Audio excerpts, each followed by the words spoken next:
Welcome everyone to this patient-focused webinar. I'm Katie Davis from Insightech, and I'm pleased to be part of today's virtual educational event.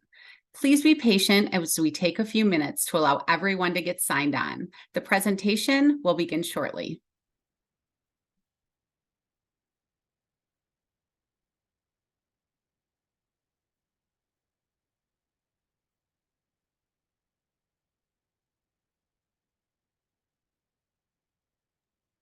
All right, thank you, Katie. Do you want me to give, let me just go through kind of your bio. Let me introduce you and tell everyone how to submit questions, and then I'll hand it over to you. So it looks like we have a good number of attendees sign on, so we can begin. The goal of today's presentation is for educational purposes. We're very fortunate to be hearing from Dr. Krishna and Dr. Roque from University of North Carolina at Chapel Hill as they discuss treatment options for essential tremor, specifically medical treatment and occupational therapy today. As questions arise during the presentation, please utilize the Q&A button located on the bottom of your screen, and we'll have time during the presentation as well as following to answer any questions that are asked within the chat. Let me begin by introducing you to today's presenter, Dr. Krishna and Dr. Roque. Dr. Krishna is a board-certified neurosurgeon with expertise in functional neurosurgery and neuromodulation. Dr. Krishna treats patients with movement disorders, including essential tremor, Parkinson's disease, and dystonia. He is an early adopter of focused ultrasound technology and is considered a thought leader in the field. As a surgeon scientist, he focuses on research to optimize the focused ultrasound technique to improve patient outcomes. Dr. Roque, who will be joining us here shortly, is a board-certified neurologist and movement disorder specialist with specific expertise diagnosing and treating multiple tremor syndromes. His clinical and research focus is on improvement of tremors through both traditional and innovative methods, seeking out quality of life initiatives for patients with movement disorders. He serves on multiple regional and national forums aimed at improving outcomes for tremor management. Welcome, Dr. Krishna and Dr. Roque here in a little bit, and thank you so much for presenting this afternoon. Now the floor is all yours. Thank you, Katie. My apologies for jumping the gun. I get very excited when I have this opportunity to talk to our patients and in general for the educational opportunities and start this conversation and discourse around tremors. As Katie mentioned, this is an area of clinical as well as academic interest for us here at UNC. And I would like this forum to be interactive. And so there was feedback from last time around a few things that we want to highlight. First would be to summarize, some of the major takeaways from last week's webinar. I think that will be good for us to be on the same page around some of the discussions that we had, refresh our memory, and sort of build on that as we go along in this webinar. The second aspect that we would like to share again is the team at UNC. And so what I've done is, I would take you through multiple different slides to kind of tie it all together and show you some of the pictures and put faces to the names that you hear as we care for patients with essential tremor. And then, as I said, we would keep it interactive, and so we'll take questions for this. And so the first question that I see in the chat box from a person is that I have Parkinson's disease. And I wonder if they're trying to ask whether this applies for the particular care. And the answer to that is that a lot of patients with Parkinson's disease present with tremors as well. And we have kept the discussion to be broad. And so this is, I want you to think about this as strategies and treatments that go along in helping patients with tremors. And so for patients with Parkinson's disease who have tremors, they would find this useful as well. Although sometimes we specifically talk about essential tremor, which is another condition that presents with tremors, mainly with tremors. And so we would try to differentiate where some of the discussion is very specific to essential tremor, and where we can broadly apply that to patients with tremors, and the diagnosis could be Parkinson's disease. And so for colleagues and folks who are joining right now, we are just starting this webinar and basically setting the stage to make sure that this is an interactive session. And I want to take you through a few important slides, if you will. What we'll do is we'll start off by introducing the team here at UNC, and talk to you a little bit about individual practitioners as we go. And so the UNC team that takes care of patients with movement disorders is a multidisciplinary effort. And you hear this term over and over again, that these days in medicine, we talk about providing care, comprehensive care under one roof. That's the basic definition for multidisciplinary teams.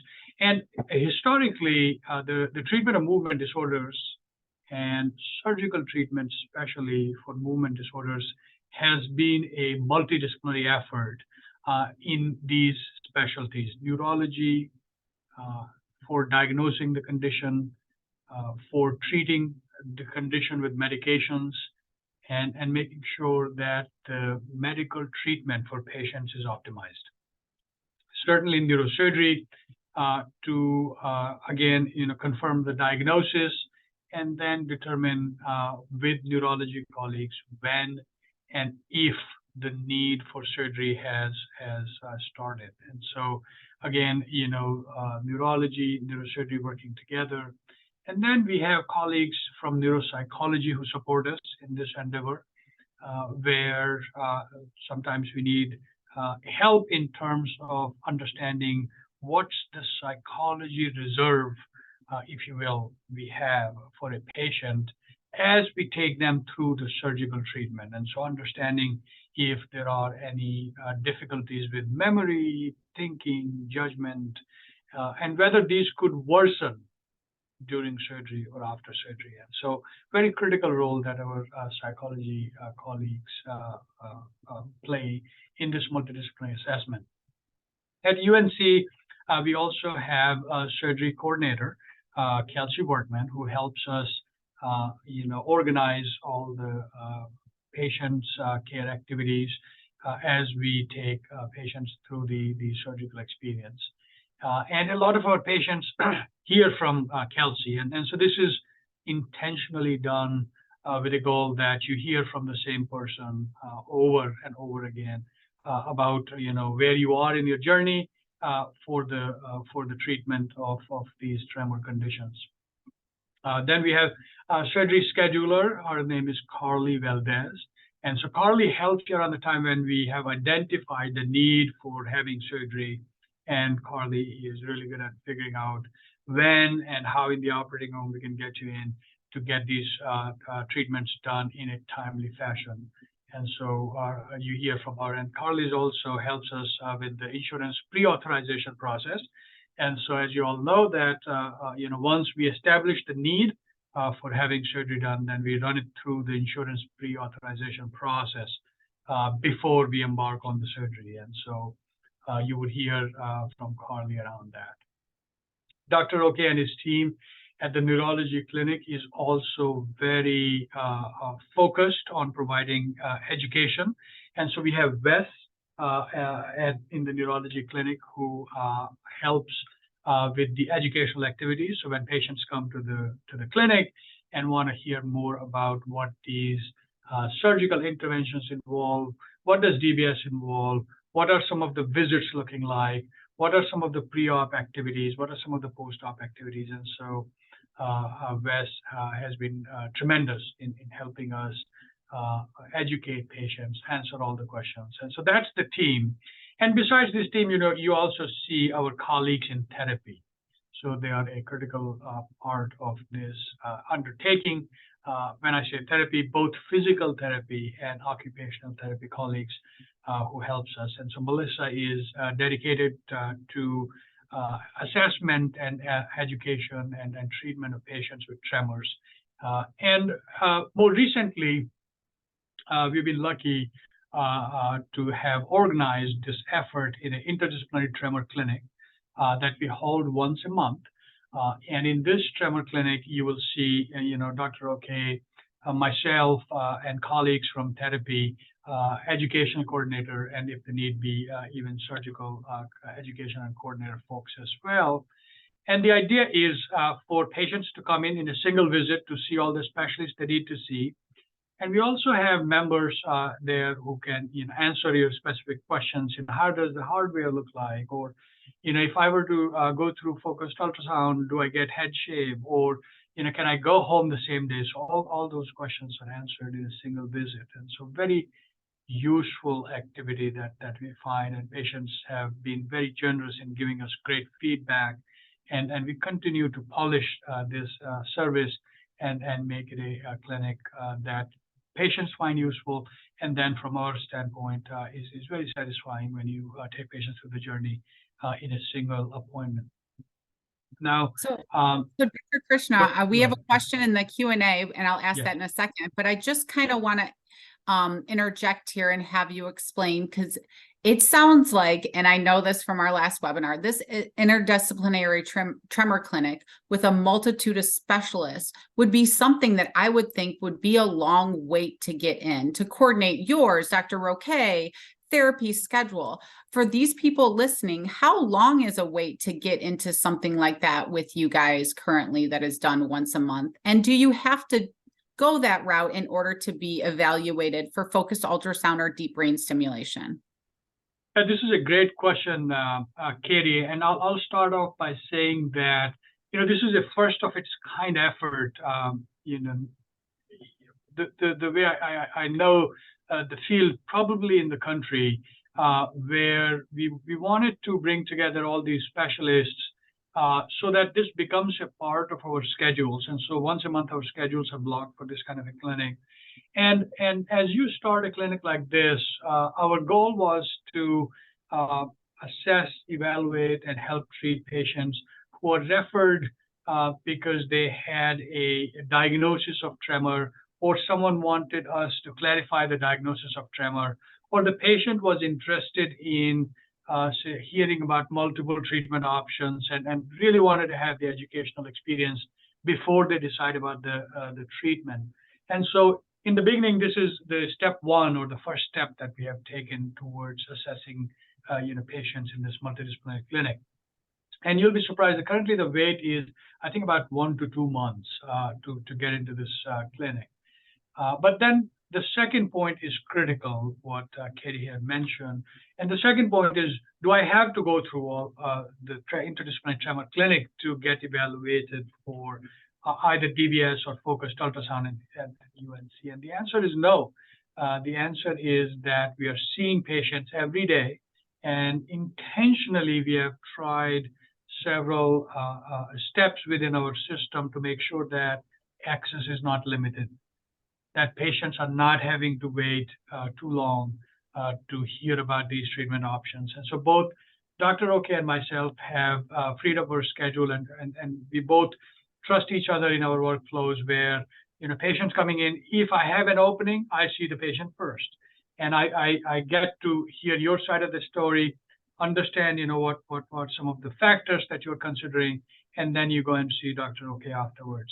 If Dr. Roque has an opening first, he sees you first, right? And so we work as a team, and when the referral comes in, then we say, okay, who has the availability first? Who can see this patient first, so that we can get to hear your part of the story and understand, what are some of the challenges that you face, and where are you in this journey of getting diagnosed, getting adequately treated, and then considering some of these surgical treatments. Does that answer your question, Katie?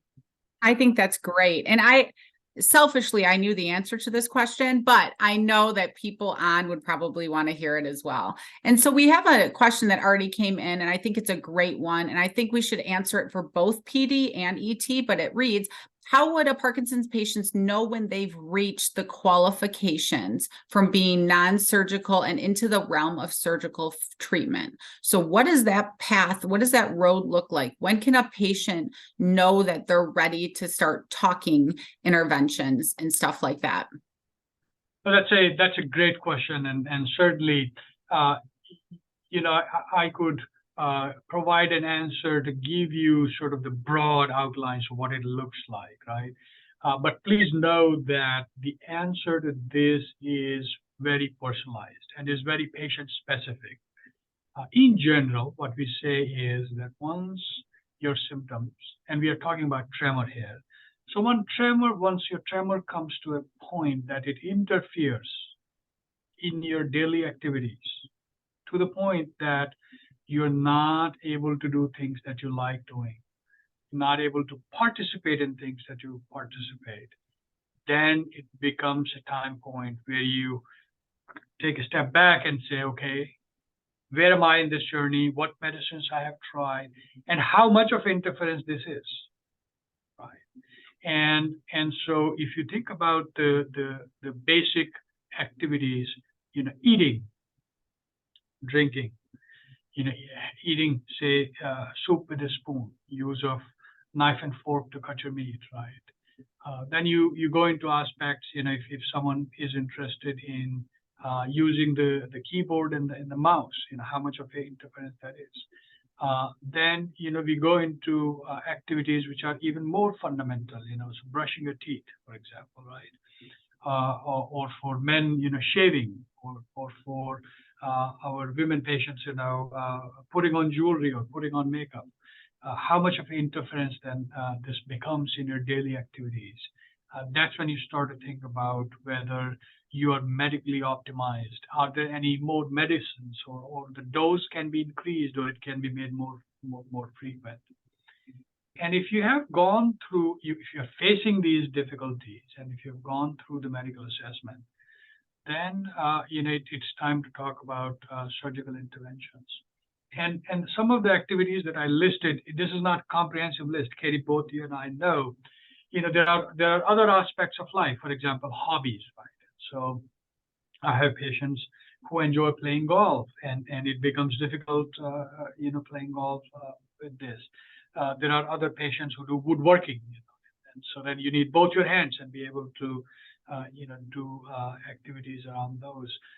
I have a lot of patients who love fishing, and that becomes difficult. And so several different aspects to it. And so that's where I say that the flavor for when it becomes interfering enough, or it becomes disabling enough, or bothersome enough, that's when we start to talk about this. No, that sounds great. And you touched a little bit on this, but I'll have you expand. So another thing that came in is that a patient's right hand, specifically their palm, is shaking every time they pick up a spoon or a pen. Is that considered an interdisciplinary tremor? Is that something that they can seek intervention? Maybe give them some definitions between intentional and resting. Maybe that'll help clarify that for that patient. Yeah, so again, a great question. And so the question is that, someone is experiencing tremors every time they move their hand to, say, grab a spoon or a pen. And so then, how should I approach this? And so when we think about tremors broadly, we talk about two different subtypes. One subtype of tremor is tremor at rest. And so if I'm sitting, not intentionally moving my hands or my arms, and I have tremors in my hands or arms, then that qualifies as rest tremor. And so that rest tremor more commonly is shared in Parkinsonian features. And so patients with Parkinson's disease typically tend to have this rest type of tremor. The other type of tremor that we are describing here is called action or intention tremor. And so this tremor appears when you want to move, when you move your hand, or you're doing a defined activity like holding a spoon, for holding a pen or trying to write. So this is called action or intention tremor. And this is commonly seen with the diagnosis of essential tremor.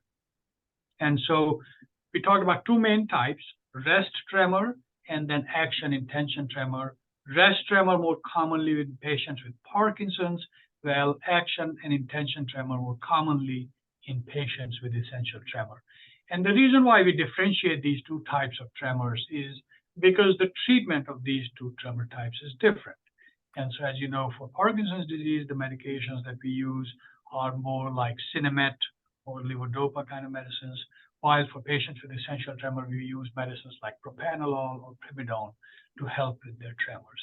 And again, when we think about the surgical options as and when they become indicated, are slightly different for patients with Parkinson's and essential tremor. And so certainly our patient is asking question whether this is a time that I should seek appointment to talk about whether what my next steps are. Certainly it is an appropriate time. When you have started to notice tremor and it's interfering, we'd love to see you. Certainly that's the time when we start this conversation. So we have three different questions from the same person here, and I think this is can you talk about, and I think you just alluded to the medications that help with tremor. Are there devices that help with sleeping? For example, something weighted or something for their tremor, obviously at rest when they sleep. Great question. I think we are thinking in the same directions here. So certainly there are devices that help. These are weighted devices. So these are slightly heavier. And what has been shown is that by changing the weight, you could then impact some of the limitations with tremors. And not only just weighted these days, we have other devices that are wearable. You could wear on the wrist that could help mitigate some of the effects of tremor. And my partner, Dr. Roque, will certainly talk to you about these strategies during his presentation. And so certainly a great question, and we are thinking in the same direction. Now, as far as the sleeping aspect of it goes, I wouldn't claim to be an expert at that. I'm a simple surgeon. And so from a sleeping standpoint, certainly good to talk to your neurologist or primary care physician around what you could do to help with that. But certainly a great question, and something that I share with all my patients. When we think about physical health, there are certain things you can do to maintain your physical health. And then we have started to think about brain health now and the concept of brain health. And sleep is a critical component of brain health. And so getting adequate sleep is a critical component of maintaining brain health. And certainly there are other aspects, including exercise, of course, diet, and then we think about social and intellectual stimulation to maintain good brain health. It's a great question again. So sleep is important for brain health. Yep. And we're going to talk, there's two more here. We're going to talk a little bit about therapy options. So stay tuned for Dr. Roque. But they also want to know why levodopa, carbidopa seems to make the tremor worse. Yeah, interesting. So that's a great question. And so unfortunately, I wouldn't be able to give you specific advice, but certainly I have seen more than a handful of times where tremors don't respond as well in some patients when we give this medicine, levodopa, carbidopa. Just to remind the broader audience, this is a medicine for Parkinson's disease, and sometimes it could be used in low dose for other types of tremor disorders as well, but very specific for use in Parkinson's disease. And this medicine, helps improve tremor sometimes. A lot of the times, there's very little to no response to tremor. But sometimes I've had patients who complain that the tremor was worse after the levodopa, carbidopa. And certainly I wouldn't know the specific mechanism why that would be. But then, it is certainly possible that the tremor that you're experiencing doesn't respond to this medicine. There are other options as well.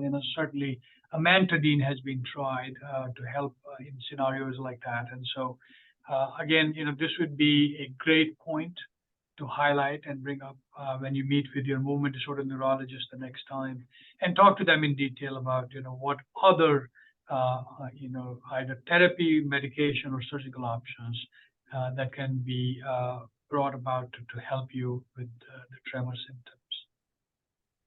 And so then the other thing, we talked about the action tremor, and who should someone see for possible treatments of this action tremor? I know we talked about you having access. Is there somewhere they can call that kind of sees if you have more availability, or Dr. Roque, to be evaluated? Yeah, certainly. Great question. And so, we would provide you the phone number for the clinic, right? And so you're welcome to have your either your primary care physician or neurologist or whoever you see for your tremor symptoms send a referral, or you can call and make an appointment, and we are happy to certainly see you. And then you could call the neurosurgery clinic. Katie, do we have that slide with that number? I don't have it. I was going to just Okay, no ask problem. you had it on one of the other ones, but I know No, it'll certainly. be. The number is 984-974-4175, and certainly I can put it on a slide and share with the broader audience. And so 984-974-4175. So that's a great question.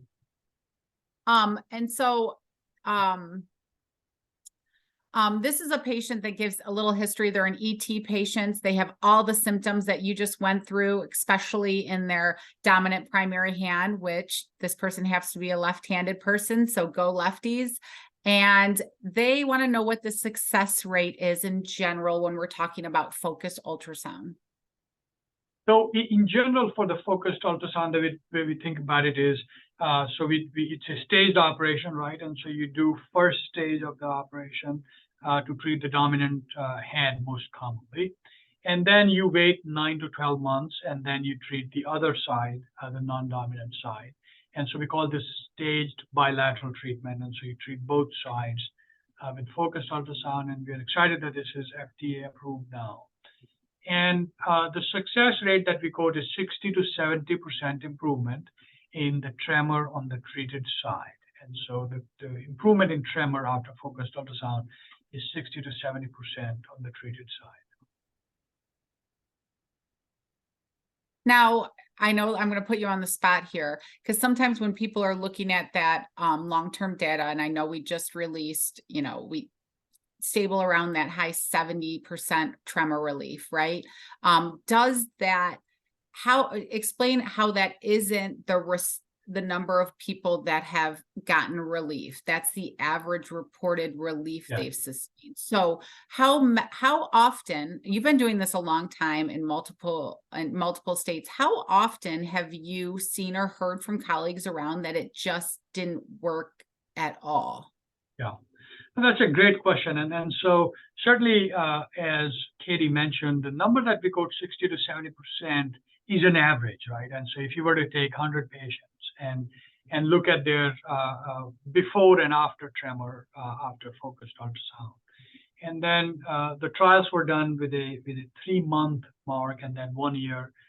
If you were to look at those 100 patients, the number comes close to 60 to 70%, right? And so that's the improvement in tremor. But certainly that doesn't mean that only 60 to 70% patients had relief, right? It's very rare to see a scenario where a patient undergoes focused ultrasound and there's no improvement in tremor, right? And so in general, what we see is that the range, some patients have, say, 80, 90% tremor reduction, while others have had 30, 40% tremor reduction. And then we know that in certain percentage of patients, initially you could have a great response with tremor, and in a small percentage, the tremor can come back.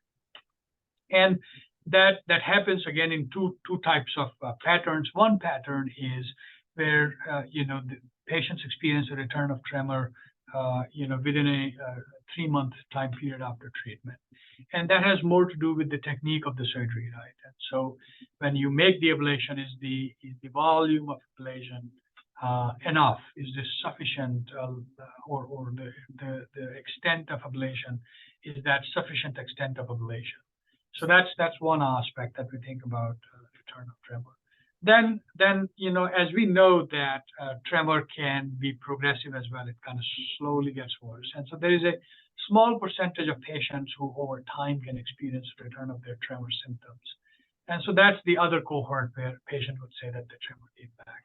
But certainly, point well taken. This is when we quote 60 to 70% improvement. It's an average of say 100 patients who've gone through this, and certainly it's rare to hear about a patient who underwent focused ultrasound or deep brain stimulation and didn't have improvement in their tremors. Oh, and look at, I just see Dr. Roque has joined us. Can you hear us, Dr. Roque? I can. Can you all hear me? Yeah, we can hear you. We Dr. still have more questions, but we can leave Yeah. these till the end too. Okay, certainly we will review the questions, and so we have Dr. Roque, and so we can certainly get started. I'll stop share thing here. Dr. Roque, can you check if you are able to share? Oh, great. Okay, good. Looks And Katie good. and I can continue to see if we can address some of these questions in the background. So. And a lot of these will probably be stuff that everyone will want to hear. So let's just Okay. keep them until the end, and then I can type if we're running out of time. Great. Perfect. So you're going to introduce Dr. Roque, Katie? Yes. So everyone, as I had mentioned in the beginning, Dr. Roque is joining us now. Dr. Roque is a board certified neurologist and movement disorder specialist with specific expertise in diagnosing and treating multiple tremor syndromes. His clinical and research focus is on the improvement of tremors through both traditional and innovation methods, seeking out quality of life initiatives for patients with movement disorders. Thank you so much, Dr. Roque, for being here, and we're excited to hear all about medical management and occupational therapy today. Wonderful. And you all can hear me, correct? Hear you great. Great. Good afternoon, everyone. Apologies for being a little bit late this afternoon, but yeah, the hope for today was to review this particular topic. It certainly comes up and is perhaps some of the most frequently visited set of topics, especially on the medical treatment side, for folks out there suffering from essential tremor. So in doing so, just a quick point here, some of my disclosures, educational and consultation opportunities that I've taken. Nothing specific to this talk, but ultimately, here are the goals for today. It's going to be a really important theme that will go through today's lecture, or discussions, which is really to make sure that we understand how to distinguish tremor variations, because ultimately that helps guide treatment choices for patients. We'll talk about the medications that they're available on the market in order to consider tremor reduction. There is a missing point here. I'm sorry, give me 1 second to make sure. Okay. There was supposed to be an occupational therapy point here. Give me 1 sec to make sure I didn't open the wrong version of this. Sorry.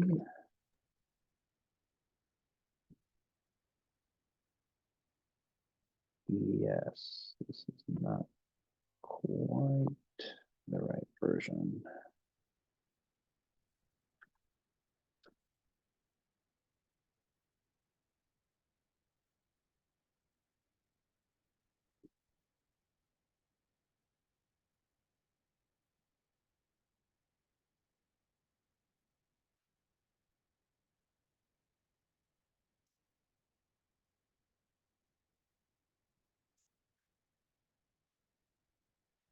And while we're waiting for that to be pulled up, how about this, Dr. Krishna, can you talk real quick about, this is a quick question.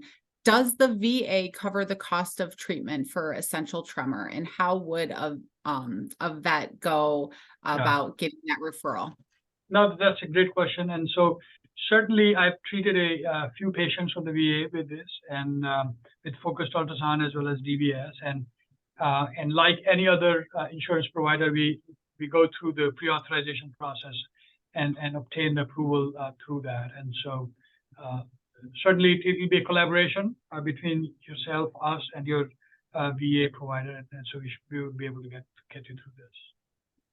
And this is another decent one. And Dr. Roque, I'll just go over questions. So take your time while you can, and as soon as you share your screen, we'll stop. So this patient, the tremor is worse in their hand and foot. Does it help with both? Yeah, certainly. So again, as I would say, essential tremor predominantly presents with hand tremor, and so certainly if someone has tremors in both, it'll be critical to understand the diagnosis first, right, and make sure that we have the diagnosis for essential tremor. Patients with essential tremor can have that component, but certainly other types of tremors tend to have leg tremors as well. In general, when we talk about tremor surgery, both focused ultrasound and deep brain stimulation, the goal is to improve patients' hand tremor and arm tremor. And you can imagine that the representation of hand and leg is different in the brain. And so certainly, before we talk to you about surgical treatment, we sit down with the patients to clarify the goal of treatment. And so if the goal of your treatment is to improve arm tremor, then at a certain point we have to talk about whether improving the leg tremor would be achievable through the surgical intervention. And so it's a nuanced discussion, if you will, that you can have when you sit down with your neurologist and neurosurgeon to talk about the goals of the treatment and what we're trying to improve. Perfect. All right. Back, unfortunately, that is the most recent version that's saved. So, but the good news is it was very little that was left out. So I'm confident we'll still get through what we need to here. All right. So as I mentioned, tremor types are important. As we talked about last time, and as Dr. Krishna was just alluding to, there are specific criteria we use to diagnose essential tremor. It is a tremor that, from our perspective in recent updates to the diagnostic criteria, what we use for this, it needs to start in both arms and it has to be present with some form of action. It could start more aggressively in one hand than the other, but the point is that we should have involvement of both arms at some point in time. And as I mentioned, in other locations, but the arms need to be involved, and the arm tremor needs to be present for at least 3 years in order to feel comfortable that this is the right label. Up until that point, we would still be watching thoughtfully, carefully to make sure that we're not missing a separate diagnosis that better explains your tremor. And then these are the kinds of tremor, and these are variants that I'll kind of get into a little bit more in a moment, but they're components of action tremor. So postural tremor, intention tremor, these are kinds of action tremors. The postural tremor being that it immediately shakes upon holding a fixed position, like holding a cup without moving it.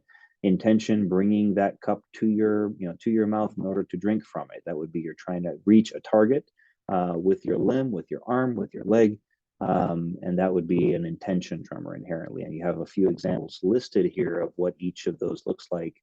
And then of course, as you can think through the two different tremor types for essential tremor here, you start to think about how each of the different tasks that are often described as impaired in essential tremor might fit better into one category versus the other. I already alluded to how some of these might be mixed. So eating, for example, if you're just trying to hold something with a fork out in the distance versus bringing it to your mouth, that's postural versus intention tremor. I mentioned the drinking. I mentioned then other ideas here, cooking in the process of stirring, right? So stirring is actually, oddly enough, more of an intention tremor because you're actively stirring in the process of cooking.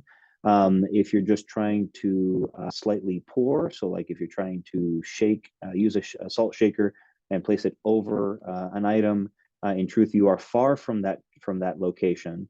So that is considered more of a postural tremor. And so if you think about hobbies, different hobbies will have different tremor types, and those are all important to bring up to your provider so they can help you sort out what is the tremor that impacts you the most. So to show you some examples we use in clinic, and you may have seen this with your providers that you've seen before, in order to test postural tremor, one way to do so is by having you extend your arms forward and sort of, again, you're trying to bring those fingertips out to a distance, not allowing you to brace your hand to understand better the extent of that tremor. A postural tremor with arm extension tends to be thought more as a distal tremor, meaning it's more at fingertips, more at the wrist, less at the elbows and shoulders. Whereas the so-called wing beating tremor is something that we see when we ask folks to bring your elbows way out, bring them up, elevate them away from your core, away from your body, in order to keep you from bracing yourself in that manner. And you're seeing more of this from the elbow, from the shoulder, a tremor that's developing because you are sort of bouncing the hands back and forth toward your chin. And again, that is thought more to be a tremor coming from the shoulder joint, coming from the elbow joint. These are still descriptive ultimately of the kinds of tremors we see in essential tremor, but again, they just impact different muscle groups. And then intention tremor. So this is more about actually, again, reaching for an item. You see that tested in our clinical settings with, touching your nose, touching the physician or your provider's fingers. You can have other tasks that we do similarly, chasing after a finger. It's just options for you to test your ability to get to that target reliably and see how much the tremor impacts you during that process. And then there's one more tremor that we often forget to think about, and it's absolutely present at times in essential tremor, and that is when there is additional rest tremor. Now, I can understand in the room, we probably have a quick trigger of folks hearing the term rest tremor and immediately thinking this is someone who has Parkinson's disease. Well, not necessarily the case. Folks with essential tremor can also have rest tremor, which often declares itself more as a so-called re-emergent tremor. You hold a posture long enough, after several seconds, perhaps, you start to shake as opposed to immediately when you held that posture to begin with. You don't need to have Parkinson's disease to develop this tremor, but certainly it's understandable that that's what it makes us start to think about. Having your neurologist, your movement disorder specialist assist you in sorting that out would ultimately be important. But again, roughly about a quarter of people with essential tremor can have both tremor types, the intention, or let's say the action tremor in addition to the rest tremor. And where this is very relevant is that the treatment for re-emergent tremor, the treatment for rest tremor is quite different from that we otherwise use for the action tremors of essential tremor. This is where you may have heard of called a DAT scan for folks who are trying to sort out between the conditions, especially for providers who are having a hard time separating the rest tremor in particular from other tremor types in a given person. A DAT scan is actually really designed for this purpose, where it can be tricky to sort this all out. And it could provide a window of opportunity for those who want it to know if there is any deficit that would indicate that you're not just having essential tremor, but you might also be developing signs of Parkinson's disease. And again, it can maybe help some of the decision making with the medication options that you have available to you. What I'm showing you on the right hand side here is that there is a normal DAT scan on the left brain there, where there's really nice symmetric different color schemes there, whereas on the right side there's an asymmetric appearance to that uptake, to that available uptake of the. It's basically they inject you with a tracer that can be picked up on the CT scan that's done for this purpose. So what medications should you try? Well, we're going to keep those rubrics in mind. What are the different tremor types to help answer this question? There is a traditional approach after all, and there are a few items to this that are non-medication specific. On the contrary, it helps drive the decision for what meds you're going to attempt.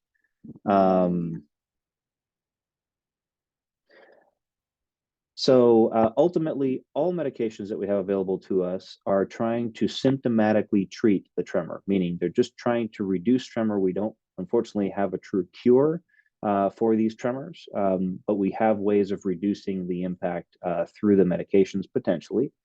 The best suppression at least partly depends on the tremor type, and you'll see that as we talk about options here. To date, though, none of the medications on the market were ever designed for tremor suppression. That's actively trying to change out there in the research world. But right now, anything that's available to you on the market was never designed for tremor suppression, but was found to be useful. So keep all those features in mind.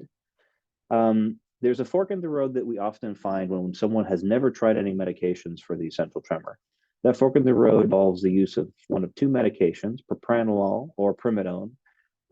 These are both considered first line, meaning trying these first is usually recommended, but we have to keep in mind what they're best used for. So I mentioned already here, postural tremor, right? So postural tremor, holding that posture, not when you're reaching, is perhaps best treated with one of these agents above intention tremor. Not to say there would be a lack of response, but it just wouldn't perhaps be as robust if you are mostly dealing with intention tremor. Propranolol is a beta blocker after all. It could assist while you're using it with if folks have some slight blood pressure issues and need to maintain their blood pressures in better check of control, or maybe have underlying anxiety. A blocker, the propranolol could be useful, could be quite risky on the other hand. If you do suffer from asthma or COPD, like emphysema or chronic bronchitis, folks may not tolerate the medication who are big into cardiovascular exercising because you can develop intolerance. Your heart rate doesn't raise high enough to match your exercise level. I mean, it could even get to the point of passing out in the process. Primidone is the alternative agent that you could try here. Again, both considered good first-line options. It is traditionally an anti-seizure medication, not really often used as an anti-seizure medication anymore, quite frankly. It is a very long-lasting medication, so you can dose it daily and don't expect the effect to really wear off for the better part of a full day or two as you get into using the medication every night. But it is a bit sedating, so definitely we dose this at bedtime in order to reduce that impact on your daily activities. The second line therapies that we have available on medications for essential tremor is really Topamax, and that's really going to cut it for us in terms of what's available right now. And this is really found to be more useful for the intention tremor over the postural tremor. Again, another anti-seizure medication like the primidone, and if you happen to have a history of migraines, might also be double in its benefit on your migraines. And particularly, it can be useful for tremor without having to necessarily bump up to really high doses of Topamax. The downside, though, is there's quite a few potential complications that can happen. If you have a history of kidney stones, watch out, stay hydrated. It can dehydrate you and as a result develop kidney stones. Some folks find at higher doses of Topamax that they will have word finding difficulties, which can go away when you come off medication. And it does require dosing at least twice a day, more often 3 times a day, because the benefit only lasts about 3 to 5 hours, somewhere in there. So if you wanted to have more effect throughout the day, you'd have to dose it multiple times a day. So that's what's really available and traditionally used in out in the community.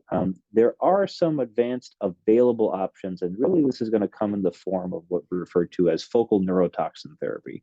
For those who might know about Botox or Xeomin, these are botulinum toxins. The whole thing, their whole thing is that they weaken muscle. And although it is not approved, it is not actively approved for the use of essential tremor, it's approved and out there in the community for others to use. And some folks who go to advanced centers who have more to offer for tremor patients. This is offered, unfortunately, right now out of pocket, although there is one very active study going on trying to answer the question for the FDA as to whether they would consider covering this or suggesting that this is approved for the use of tremor in the future. Nonetheless, the goal is weaken the muscle. That's what the botulinum toxin does, weaken the muscle just enough to suppress how much you shake, but not so much that you can't use your arm, right, in the process of injecting the toxin. And this is going to be really dependent on what muscle are creating your tremor, how easily you can weaken those muscles by injecting them with the toxin. So it's a very personalized therapy. The good news is when it comes to side effects, it's really going to be at the site of your injections, right? You're going to weaken muscle beyond what you wanted to. Now, it's not a permanent effect, thankfully. It is something that goes away after a few months because the effect of the toxin only lasts between 2 to 3 months, or maybe 2 to 4 months for some folks who are lucky enough. So just keep that all in mind. But again, not actively approved, but it is available technically, and some folks will utilize it with varying degrees of success. So here is, minus the toxin, here is the sense in a nutshell, what we think about the benefits of each of these medications. You see the primidone and the propranolol have very similar benefits. in terms of success rates at reducing tremor. In truth, the combination of both medications, the primidone and the propranolol, it is thought to be superior. It's thought to be better than just using one of the therapies alone. But again, there might be reasons you can't tolerate one or the other. So it's a nice idea to be on both therapies, but you may not be able to sustain that. The Topamax, again, often described with the intention tremor to be beneficial, but the available data would tell us that it's not as useful for patients. Like patients feel like they don't get nearly the same benefits as we all think that someone's getting just by watching their tremor. Still available, considered second line. And in case this came up, I didn't talk about these, but gabapentin, clonazepam, these are drugs that are not known to be quite useful, and in fact, sometimes seem to worsen tremor. So keep that in mind. And then I already alluded to the rest tremor. Now we've talked a little bit about how to target the postural tremor, how to target the intention tremor with medications. What about the rest tremor? In truth, at the end of the day, you're going to use or be subject to the use of the same set of medications someone who has Parkinson's disease would try, because that is what's been shown to be useful for rest tremor. Notice that the beta blocker here is what we refer to only when you have postural tremor that you're trying to reduce, the reemergent tremor. But if you had anything else, probably wouldn't be very useful. But you notice these numbers are also not too great. One of the highest successful drugs, which is Artane, can really mess with your memory and your overall thinking process. So that often limits the usefulness of that medication in your day-to-day tremor suppression. And ultimately, if you really, really look at the data on this, there's just insufficient benefit that any of these medications are really, truly beneficial. Like, these are highly reported numbers for some studies, but when you really review all the data in collection, it's not clear that any of these are going to make big impacts. So what is the role of occupational therapy instead, right? So now we've talked about medications. What could we maybe perhaps expect out of occupational therapy? Well, interestingly enough, let's start with understanding what an occupational therapist could do for you. At the end of the day, their efforts are to use everyday activities, or quite literally occupations, in order to treat any number of mental or physical ailments that a person has. And that's just the truth of what occupational therapists are pursuing with any given condition. The hope is that you would end up developing, maintaining, maybe even improving a number of skills that are related to daily activities or work-related items, skill sets that you're trying to either gain or recover or maintain. It's all in an effort to get back to those points, or to find those common goals and use those everyday activities to get there. And ultimately, this is all in an effort to regain levels of independence that you may have felt that you've lost because of your underlying condition. And of course, here we're talking about tremor. So how does that principle, or those set of principles, apply to tremor management? There's been a lot of effort and quite a few studies looking at opportunities to enhance tremor patients' lives through the use of occupational therapy. And quite a few activities have actually been reported as useful, mostly to clients or by clients.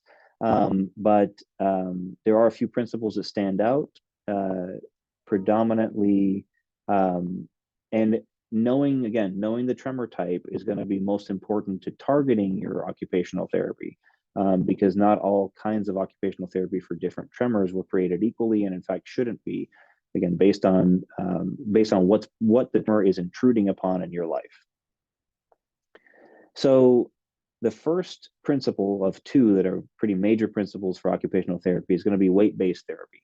Weight-based therapy is perhaps most useful for postural over intention tremor. Not to say it's useless with intention tremor, but just more useful. And the thought process here is that if you are shaking involuntarily, when you apply pressure in the direction against that tremor, the tremor can't nearly shake as hard or as large as it otherwise would. And so the weight is trying to be that pressure, right? Using gravity to your advantage to reduce tremor in that manner. There's lots of different ways to apply that kind of pressure, that kind of weight. There are basic gloves like you see in the upper left-hand corner here that just apply weight. You can actually, sometimes they will let you have interchangeable weight sizes. in order to apply those based on how bad the tremor is, how large the tremor is. You can apply more weight, less weight. Of course, you don't want the weight to be so restrictive that you can't use your arm or your hand because of how heavy things are. But nonetheless, it just sort of applies that principle. There are utensils out there that try to apply that weight with a distribution that is traditionally helpful. It not be for everyone, but traditionally helpful for more than most tremor patients, excuse me. And then there are activity-specific braces, again, taking advantage of weight. There's one here which you see on the right-hand side, where I don't know if you could tell within the gloves itself or within the braces themselves, but there are weights distributed in there, like these discs that are applied in multiple specific places across the back of the hand, even across the elbow, all in an effort, again, to apply weight where you need it for specific activities. So what do I mean? This is designed for the artist who wants to get to an easel, right? And be able to do so reliably with a paintbrush. That's a different posture that you have to hold as compared to when you're trying to eat and hold on to, or maybe you're trying to, do some putty work that you're otherwise trying to do with your hands, otherwise brought up with the palms facing upward. Weight is very much differently distributed with these different activities, and having an occupational therapist drive the decision of where that weight should be distributed would be at least heavily tailored toward your needs and perhaps useful in that respect. And then there are adaptive equipment, and quite a few different options here, but the goal here is, again, it's adaptive equipment for unique activities, and usually it's as you engage in that activity, which drives more intention tremor management than postural tremor management. The thought here is that we're not trying to reduce the tremor inherently when you're using the adaptive equipment. Instead, we understand that tremor will shake at a given size, and so we're trying to adapt other things around you to help you perform the activity you wish to perform, despite that tremor being as large as it is. So examples of this are going to include gyroscopic utensils. So we see one example here. It's built in such a way that there's a gyroscope in the handle that indicates where your hand is moving in space. And then there is a gear mechanism that holds the actual utensil head largely in place, despite largely how much you shake. Now, there will be a point where it may not be very useful, but especially for mild to moderate tremors, this can actually be quite useful to keep the head of the utensil steady. Then there are adaptive hardware or software equipment for the use of mice and keyboard in order to basically reduce the impact of tremor on your use of a computer. And this is just one example of this device using a transducer that picks up how much you shake, sort of adapts your degree of tremor, and despite that shaking, reduces the input to your computer. So that means that what you see on your screen is better use of your mouse, better use of the keyboard as a result of just adapting to your tremor. So what might be a best practice to try and reduce tremor for you? Well, really, there's some available data suggesting that the combination of both medication and occupational therapy measures might be superior to either of the two. And most of this comes from self-report from patients. So to be fair, we still really need more information, more data to help us understand that this is what we should be recommending to everyone. But certainly we hear it from plenty of patients. We do hear it from folks who come into our interdisciplinary clinics and tell us that it was really the combination that helped them achieve their goals for themselves despite their tremor being present. Okay, and I don't want to necessarily repeat myself, but I did want to mention once again, for anyone who wasn't here in our first talk, was to talk about our tremor interdisciplinary clinic. I alluded to it just a moment ago, but this is basically an opportunity. It's really first of its kind, and we're trying to make a case that it should be provided elsewhere.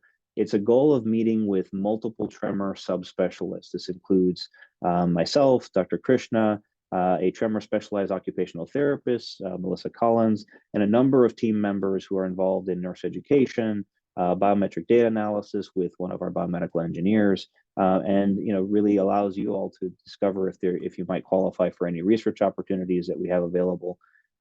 This is really meant to be a comprehensive one-stop shop. Learn everything you can about your tremor and opportunities to reduce its impact on your lives. So you know, we're always happy to see folks and see if we can understand what we can do to help you out, even help your local providers out to better help treat your tremors as well. I think with that in mind, I saw that there still might be some questions that came up in the meantime, but hopefully that was helpful to folks. No, that was extremely helpful. Can we keep that last slide up though during Oh, yeah. Q&A, just in case people Yep. want to write that information and take Yep. pictures of the screen and all the things. So thank you so much for another very, very well described talk today. So we do still have some questions that were lingering from before, and we'll kind of go through there. If you have questions as a result of what you just heard, please feel free to put them in, and we'll go through these. So does a patient need to exhaust every other medical prescription before they qualify for ultrasound? And we get this a lot. Like, what is an adequate amount for a trial? How long do you have to give something a try to know if, you know, you're medical refractory? If we can speak to this patient's concern on that.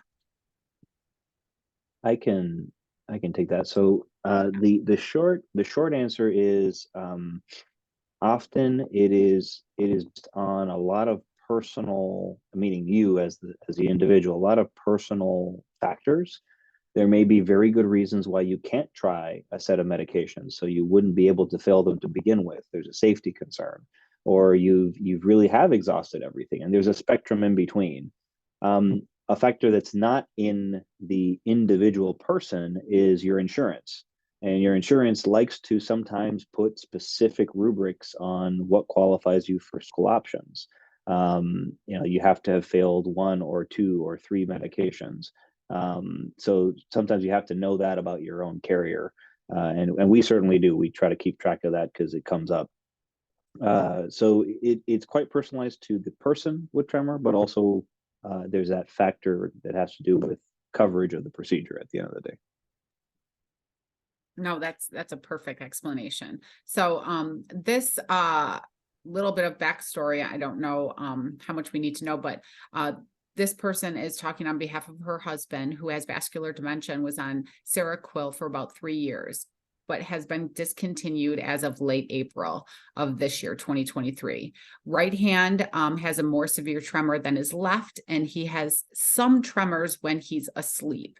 His neurologist thinks that the Seroquel may be the culprit of the tremors while sleeping, I'm assuming is what she's alluding to, and they're pursuing currently a DAT scan, probably for further diagnosis, and would like to know your guys' thoughts on that. With regards to getting a DAT scan, that is reasonable. One thing just to note, there are medications that can affect the DAT scan results, Seroquel included. So there are some minimum timeframes, usually no more than like 48 hours for most of the drugs that could impact the results of the DAT scan. So just keep that in mind when you go get it. But it sounds quite reasonable to, you know, to consider looking into it. Perfect. So this next one, and I think we alluded more in our first talk, but is there any type of surgery involved for ET treatment? Is there just one treatment for each side with focused ultrasound? So can you kind of explain the interventional modalities for essential tremor and kind of the difference between, I'm assuming we're going to talk about DBS and focused ultrasound here and what's involved with both. I'm happy to, or Dr. Krishna, to you. Yeah, I'm happy to take that one and give Dr. Roque a little break here. And so there are two main types of surgical interventions for essential tremor. We talked about deep brain stimulation, as Katie mentioned, and then other one is focused ultrasound ablation. And the idea is to treat both sides of your body. So the dominant side, usually that's the right-hand side for a lot of patients, or left-hand side if it is the dominant side, followed by the non-dominant side, which is typically the other side. And so in general, for deep brain stimulation surgery, the way we think about it is organized is that we do the surgery in 2 steps. The first step is to implant the brain leads. on both sides to be able to address those symptoms. And then a week to 10 days later, we then do a implant for the battery, for the pacemaker, and the extension leads that connect the brain wires to the pacemaker. And so that's the usual workflow for deep brain stimulation. And then you have programming for the pacemaker to be able to control your tremors. For focused ultrasound, the way we think about the process is that, again, you take the dominant side first, typically, and then you do treatment for that with focused ultrasound ablation. And then 9 months to a year later, then you do the surgery for the other side to be able to do ablation for the other side tremors. And so that's the workflow for tremor treatment, surgical treatment of tremors.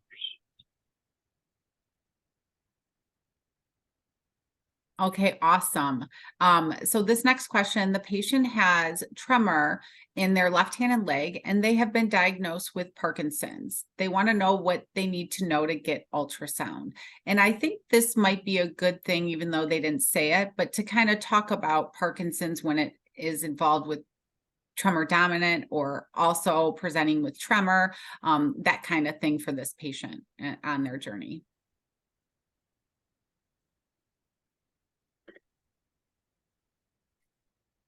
So let's see.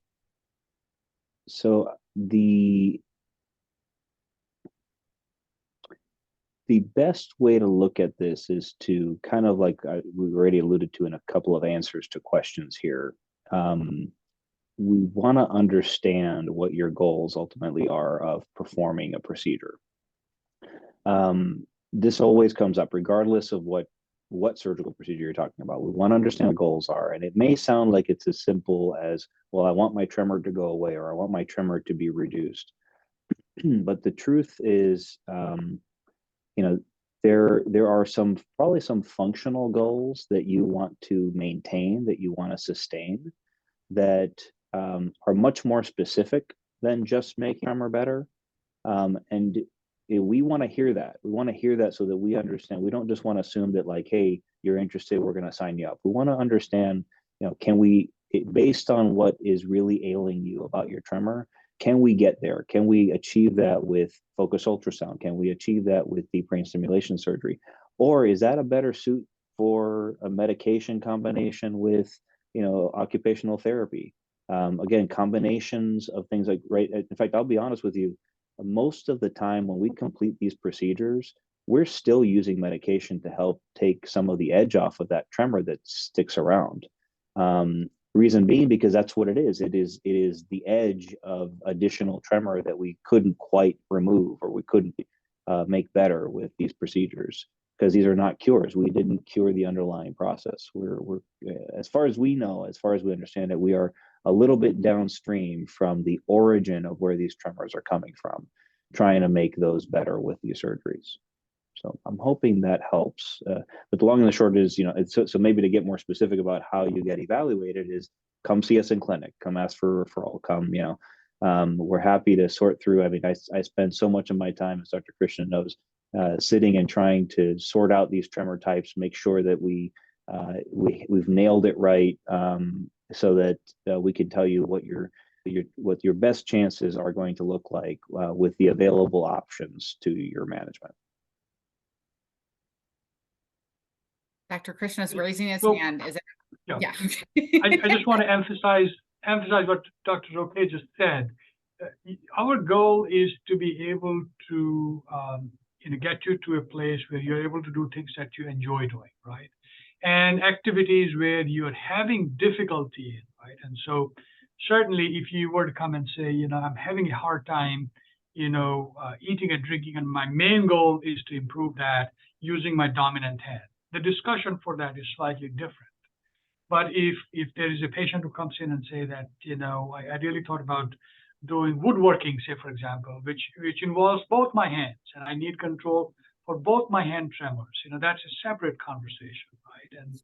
And then, so sitting down and really discussing and thinking about, what are the goals?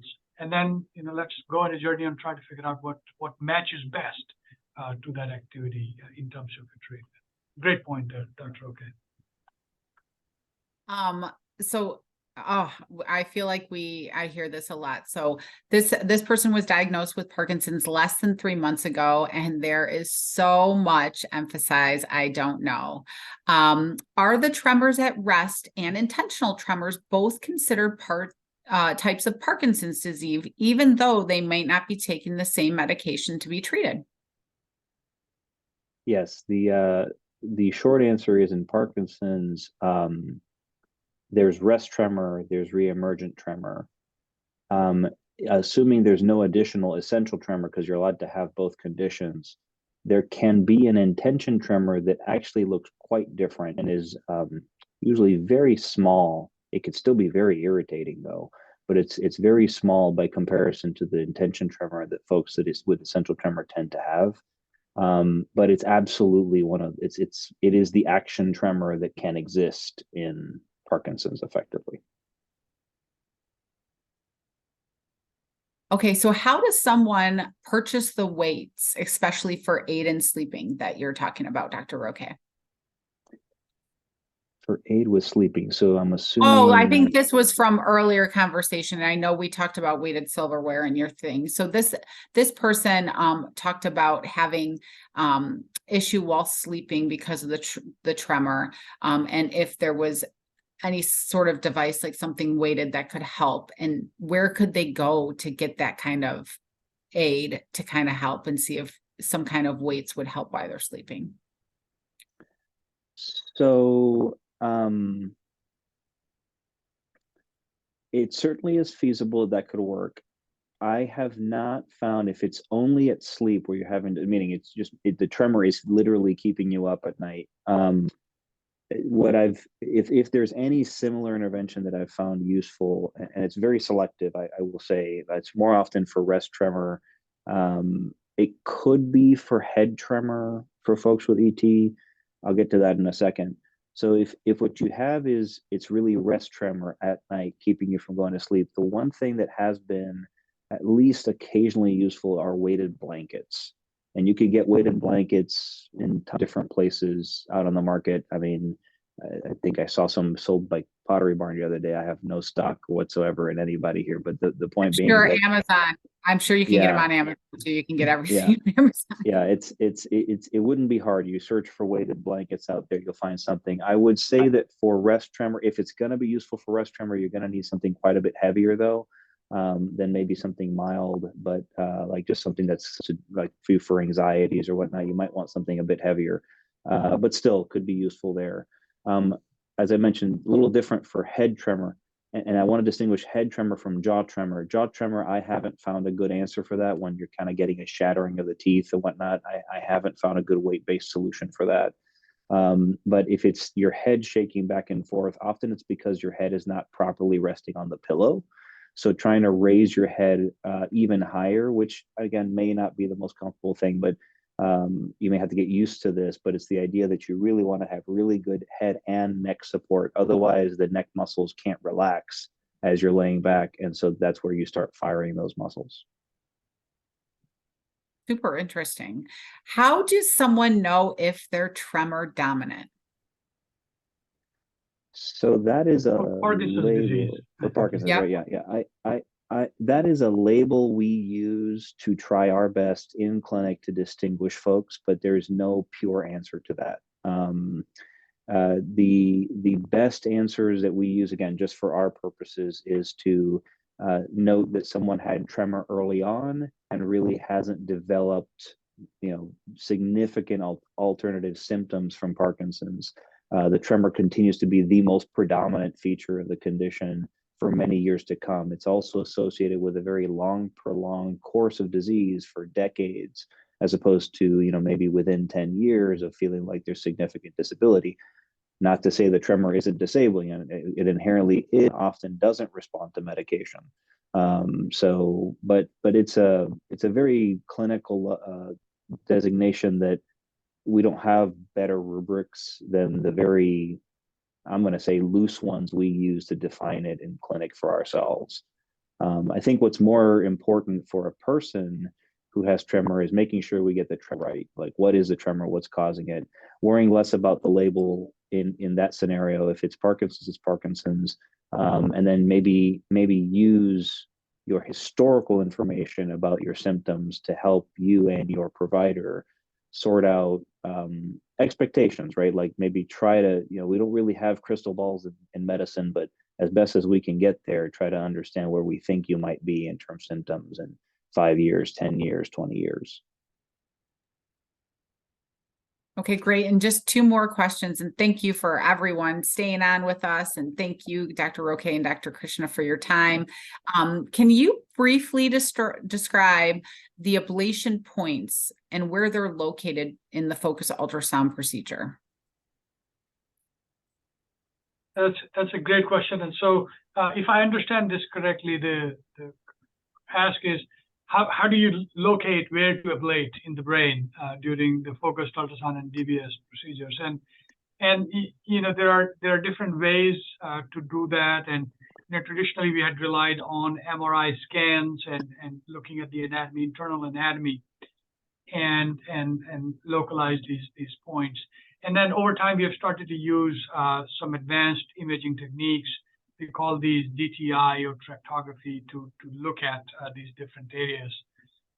And then, there's a little bit of a tincture of experience into all of this too. And so you combine multiple different imaging techniques together and your experience. And then during surgery, we have this advantage of doing testing, both during DBS and focused ultrasound. You can deliver a test dose stimulation and understand how that changes patient's tremor and does that cause any side effect.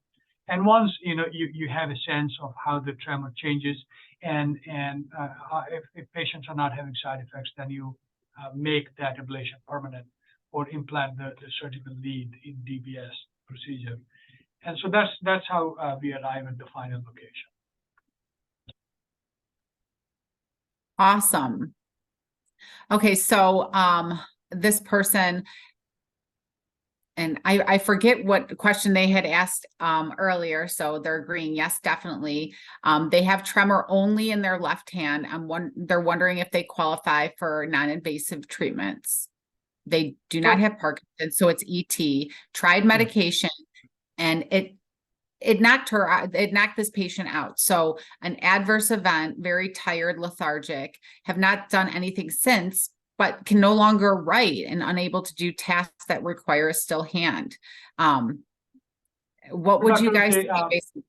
Yeah, just to back down, this patient asked a question that they were having hand tremor, especially when they wanted to write or use a spoon to eat. And so this is the background.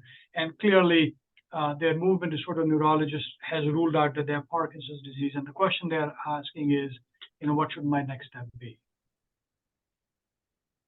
And what do you say? I know what I would say to this person. What would you say to that person? Dr. Krishna? No, so I would certainly say that if I had access to a experienced movement disorder neurologist like Dr. Roque, I'll go and see him right away. And I'll say, this is the number, I'm going to make a phone call and see him, and so certainly, Dr. Roque, you're welcome to answer that question too. Yeah, no, I think, and I appreciate you. I will say it's a hard thing to answer in a setting like this, just because there's a lot we have to assume, and I think the short answer to could you qualify is sure, right? I mean, I think there's information here that meets a lot of those sort of basic rubrics of you've had tremor for 3 years. It's, I'm going to use the term predominantly, I think saying exclusively, but predominantly in one hand. If anything, that makes the scenario quite ideal, because you've tried medications. It's one hand that's most affected. That's what you want to have treated. Maybe we don't quite understand what the goals of that treatment are going to be, but we could get there with that discussion. So I think you're in a position where you could certainly be, come get evaluated, be happy to review it with you. I think you're not on that preliminary side where you haven't tried anything, and maybe folks want to really reserve this for a little later after trying a few options with their providers. You're kind of well ahead of that curve. Now, whether it ultimately is the answer for you or not, I think just depends, right? But ultimately, but I think it certainly could be a very reasonable next step to get evaluated. I agree. And so last question we'll take today, how can they improve typing on computer using a mouse? They're a writer and it has become much more difficult. Yeah, so there's two ways to do this that I've seen, and I'm willing to bet that there are other biomedical engineers out there and software engineers who are looking into more options. There is purely software, there is purely hardware, and there is some marriage between. So products on all these ends of the spectrum. The hardware can be as straightforward as using a trackball. Some folks feel like what happens with their shaking is that they shake too much side to side or forward and backward. But if they could steady their hand, the thumb behaves. So a trackball sometimes is a way to overcome that problem with a mouse. On the hardware side, but again, now it's integrating with software, is going to be these transducers. These are basically taking the mouse and connecting it to a box that receives information about the tremor. There is a little bit of it learning from you, so it'll ask you tasks like move left and get a sense of how hard you shake toward that task. Move right, move forward, move back. And so in the process, it is reading information about how the mouse is shaken in the process of creating those purposeful movements, and then dampens the effect when it finally gets to your computer. And then there's just pure software. So again, no box between the mouse and the computer, but just you install certain software that effectively, I'm gonna say claims, because I don't know how it necessarily works, but claims that it is doing the same thing that the boxes are doing, but without ever having to put something between your mouse and your computer. But those are just several different ways, and again, I wouldn't call them exclusive. There's going to be more.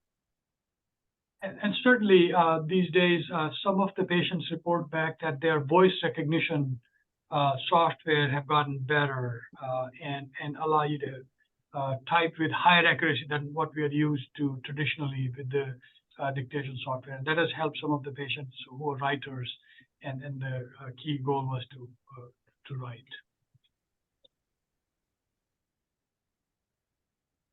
Awesome. Well, that is all the questions we have for everyone that took the time to log on this afternoon, participate with us. Thank you so much for your time. Dr. Krishna, Dr. Roque, thank you guys for taking out time out of your day, out of clinic, out of seeing patients to help educate us and teach us virtually. Every time that I'm around you two, I learned something new, and I'm so thankful for that. Again, contact information is attached, and please contact us if you have any questions. Thank you so much, and have a wonderful Monday. Thank you all. Take care, folks. Thank you.